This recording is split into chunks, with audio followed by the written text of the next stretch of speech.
saam met die hele kerk.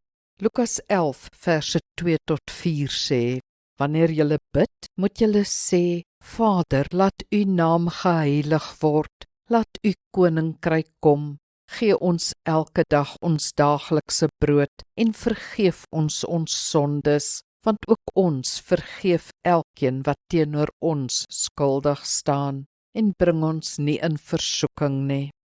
Toe die disippels vir Jesus vra om hulle te leer bid, soos Johannes ook sy disippels leer bid het, leer hy hulle die Ons Vader. Matteus gee vir ons 'n langer weergawe en Lukas hierdie korter een. Moet ons dit net so bid of as raamwerk gebruik? Beide, omdat ons in 'n tradisie is wat nie werklik vaste gebede bid nie, voel baie ons behoort nie die Ons Vader op te sê nie. In Jesus se tyd is baie gebede egter in vaste formaat gebid, en as vroom Jood het Jesus dit ook gedoen.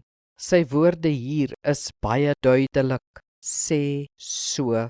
Memoriseer dus die Ons Vader, elke Christen behoort, en bid dit net so, daagliks soos Jesus sê, met intensie, nie as resitasie nie.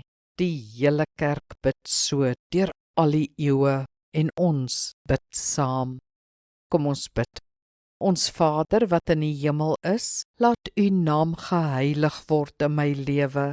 Laat u koninkryk kom in my lewe. Laat u wil geskied, soos in die hemel, so ook in my lewe. Amen. Die Here seën jou.